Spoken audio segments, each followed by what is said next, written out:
What's happening, guys? Going to show you a quick little project I'm working on for a customer. I know I've been working on the bus, but got to do some stuff to make money too.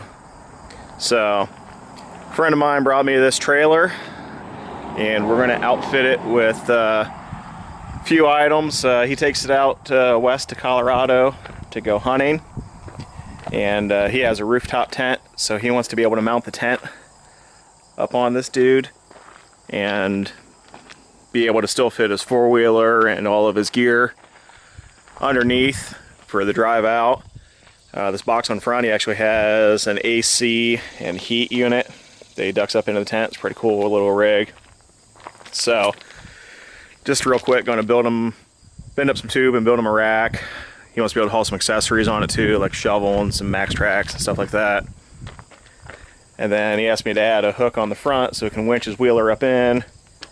And then also, he wants a couple fold-down tables just for when you're in camp to set your beverages on, or if you're doing a little cooking or whatever. So, real quick little project, but I figured I would show what's going on and give me some inspiration for my own little trailer build I want to do. So, let's get cracking. So the first thing I did was I did measuring, obviously, to see the dimensions, and then got into Bendtech here, which I'm certain is complete overkill for just a tube end pipe, but tube, not pipe. But super handy because it gives all of the dimensions, how long your tube needs to be. I mean, a plug-in dimension says 113.45 inches. Tells me the rate, where the bends are going to start, how many degrees to bend it to. It's just saves so much time just to do this than to sit down and do the math for 5 minutes. I mean, like I said, it's overkill for one tube assembly, but if you got it, you might as well use it. So, determine that. I'm going to come over here to the home-built Trikes bender I made out of scrap, and bend up a couple pieces of tube real quick and get them tossed on there. So unfortunately my footage of cutting and the initial bends and setup on the tube got corrupted. However, this tube did spring back a little further than I anticipated, so I need to throw a few more degrees of bend on it. So here it is chucked up actually in the bender. It uses a Pro Tools die, and then everything else is just ghetto. Just uses an air over hydro cylinder operated off my compressor. So have the indicator on there. We want to run that from 64 up to about 77 degrees, and then hope it doesn't spring back anymore. So still dialing in the spring back on this. This is 1.5 inch HREW tube, 0.188 wall, if I remember correctly. So way overkill to hold up a tent, but he wanted it sturdy and I told him I'd make it sturdy. So show you how this thing works.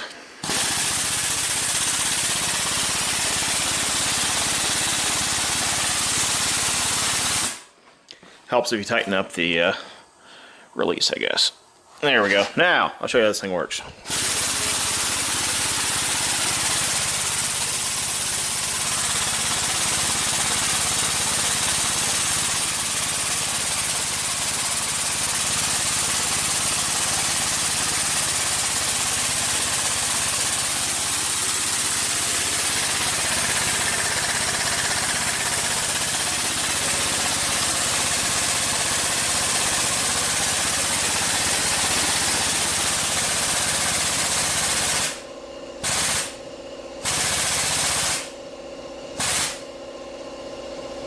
.2. So when I release this, hopefully the spring back will get me to the 73 degrees basically that I need to make this all work. So just go ahead and crank that loose. I'll pull it out of there and see what we got. Okay, so both bars are now bent up. I went ahead and CNC cut and then broke a couple of 10 gauge plates to go on the bottoms to mount on the trailer rails, and just threw some holes in. I originally wanted to do a setup with pins and hinges so that the tent could be hinged up to put longer things under it, or taller things under it. and then decided against that just because of the weight of the whole apparatus would kind of make that tough to do. And also I didn't want to have any kind of slop or anything in those pins just rattling when you're going down the road and being annoying. And thirdly, didn't want anything sticking up above the rails when the tent was off. Wanted to keep the trailer as stock functioning as possible. So both bars are bent. I have the plates tacked up on them. So I'm ready to go out and set them on the trailer, see how they look, and then determine spacing, and then making some side plates for the customer to mount his max tracks and shovels and all of his cool expedition gear that he wants to carry onto it. So get those set up. Alright, so I mocked the bars up on the trailer. They look pretty good. So I went ahead and made 2 of these panels to go between the bars, which you'll see in a minute. But meanwhile, all these speed holes I put in are going to get to use one of my favorite tools in the world, as anyone who knows me knows, dimple dies. Now, if you're not familiar with the dimple die, this is the lower die. You set your workpiece over the lower die, and then you place the upper die on it. In this case, that doesn't clear my press, so I add that. Tighten it. Now, if you're cool, you have an iron worker or some kind of automatic press. I don't have that, so I just use the old Harbor Freight 20-ton shop press. So you compress these 2 dies together. Release. Let's see. It's like Christmas morning, guys. Pull that off. And we have a dimple. So I have to do that. Got a little bend here to fix yet from the brake, but do that about another 200 times, feels like, and I will be ready to weld everything together. And here it is, all tacked up. Cut and added tabs for the rooftop tent to bolt to. So everything is tacked right now, and I'm going to set it on the trailer and tweak it around a little bit.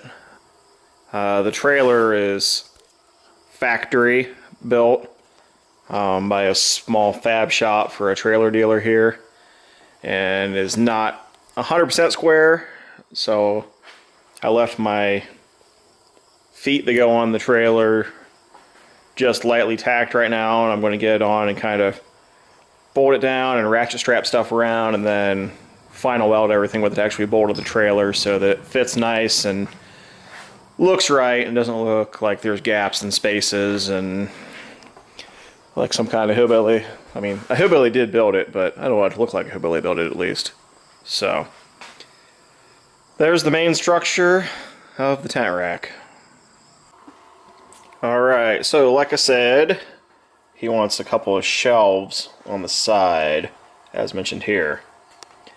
So I jumped into Google SketchUp, which is the poor man's version of Fusion, which is kind of funny because Fusion is free as well, but my computer is not fast enough to run it. So, old school version of SketchUp, which still allows exporting to DXF. Use it for basically everything.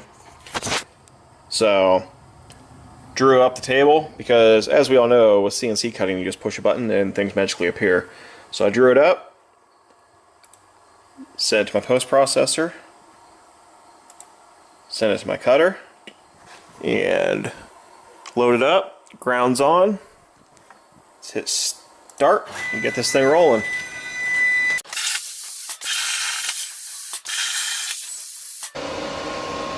And here is the finished cut piece.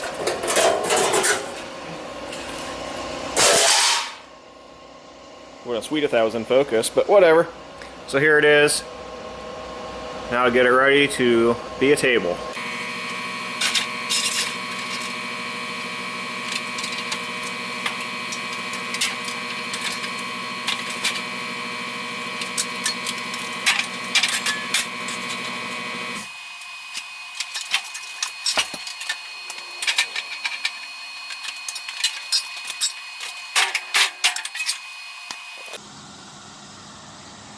Alright, so here we have the conclusion of our quick little expo trailer, if you can call it that, build. Four-wheeler trailer with a tent mount. Here are the fold-down tables. The paint's a little sticky yet, so try to be a little ginger with them. There we go. They're just notched. Just have notched slides and just sit down like that. And then added this little half moon for them to rest on, so there's no chains or lanyards or anything needed. And then, hard to do one-handed, but they just fold up.